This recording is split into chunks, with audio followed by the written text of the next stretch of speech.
Dad didn't lower his voice when he said it. He pushed the envelope across the table like a trophy and told me, "We gave your wedding fund to your sister. She deserves a real wedding." The room froze, my mother nodded, my sister smiled, I didn't cry, I just looked at my fiancé. And when he rose from his chair, pulled out his phone and said, "Should I tell them what I do for a living?" That smile disappeared so fast it felt like someone cut the power. But the truth didn't begin at that table. I grew up in a house where love always had a spotlight, and somehow it never landed on me for long. My parents believed in achievement the way some families believe in religion, measured, displayed, worshipped. The dining room walls were proof. Every frame held a milestone from my sister's life, her debate, trophies, her college acceptance, her first promotion. My memories lived in the shadows between those frames, quiet and uncelebrated. I learned early how to move through that house without expecting much.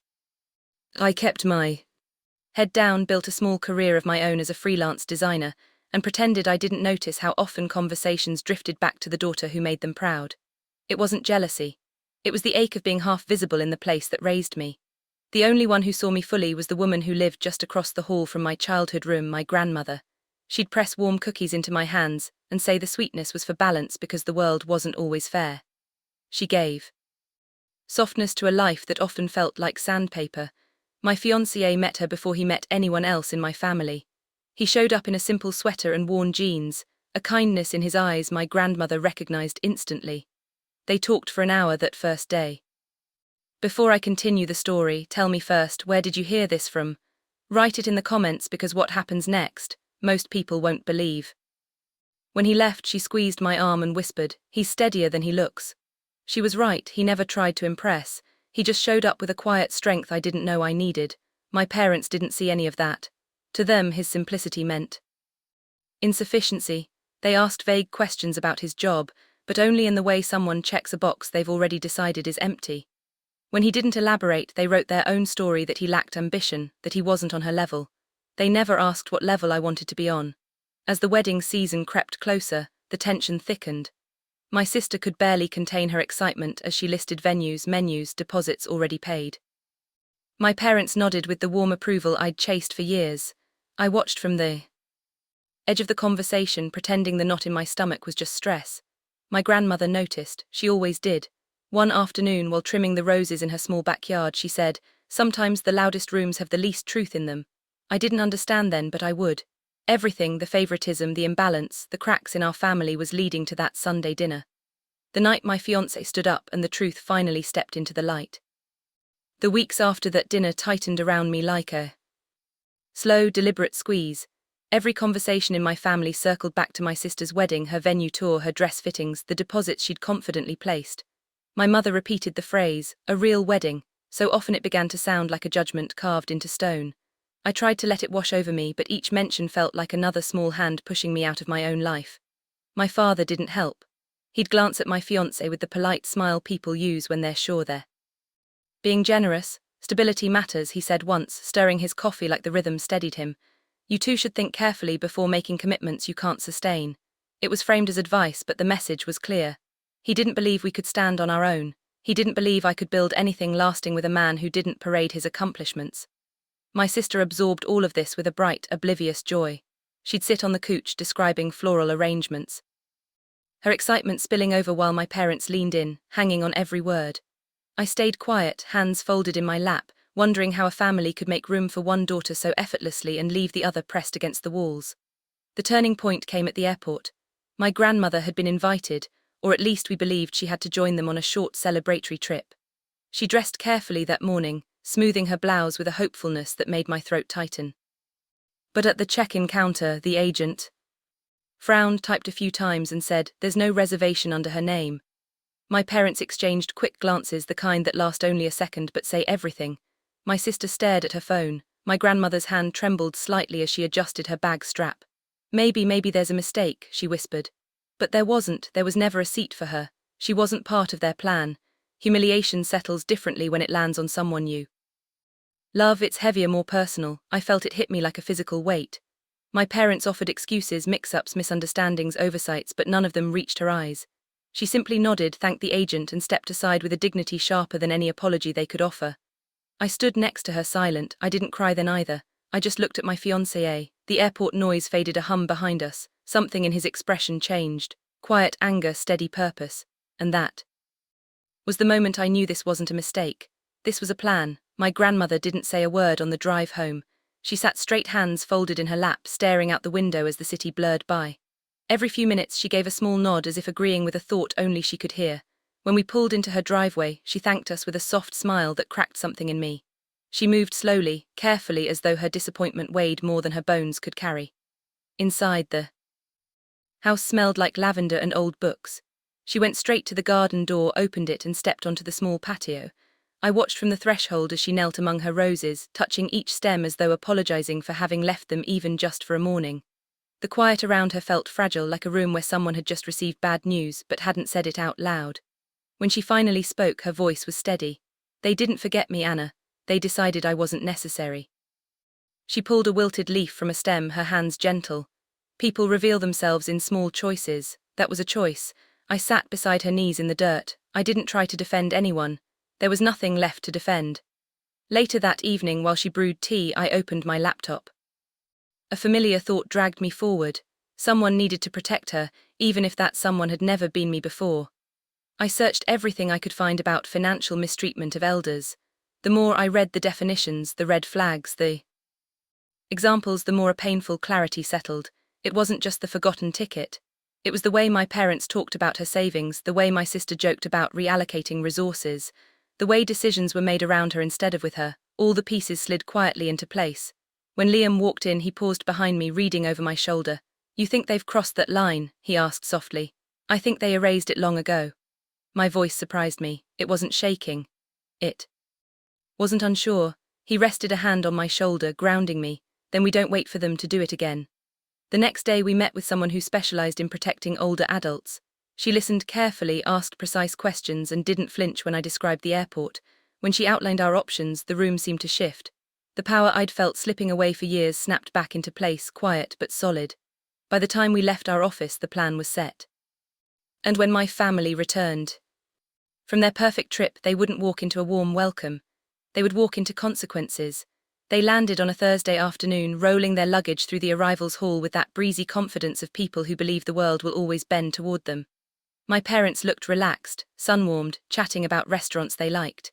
My sister walked slightly ahead, scrolling through photos on her phone, probably already planning which ones to post. They didn't expect anyone be waiting, but Liam and I stood at the end of the railing, and beside us was the attorney, calm, collected, holding a folder thick enough to make my father's smile flicker before he even reached us. My mother slowed first. "Anna, what are you doing here?" My grandmother stepped forward from behind us.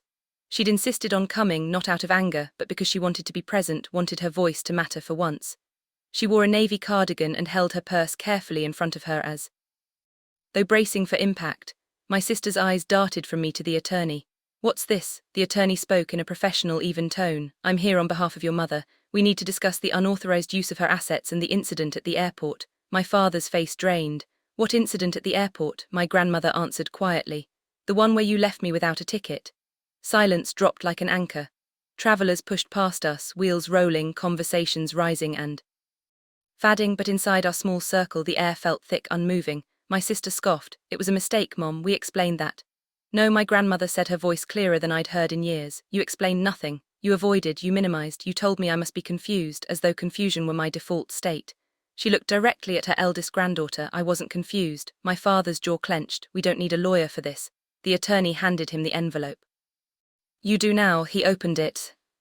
Skimming the contents, documentation of withdrawal statements highlighting inconsistencies, a report of the airport incident, and a formal notice to appear for a mediation hearing. With each page, the lines on his forehead deepened. My sister's purse slipped from her shoulder. It hit the floor with a soft thud, ignored by everyone. "What is this supposed to mean?" she demanded. "It means," I said, stepping forward, "that she won't be dismissed again. Not by any of you, not ever." My father looked at me, eyes sharp. "So this is your doing?" "No," I said. "This is the result of your doing." He bristled. "We've supported this family for decades, don't you dare." "Supported Emily," I corrected. "Enabled her, celebrated her, protected her. And when it came to Grandma, you decided she was optional, disposable." "That's not fair," my mother whispered. "It's fair," my grandmother said softly. "Fairer than how you've treated me." My sister finally found her voice brittle and cracking.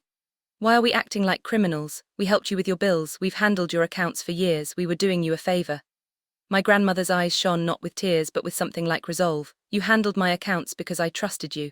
You used that trust to advance your own plans. My father snapped. We never took anything she didn't approve. The attorney interjected, steady and unmoved. Intent will be viewed during mediation. The pattern is what matters: control over finances, decision-making without consent, exclusion from travel.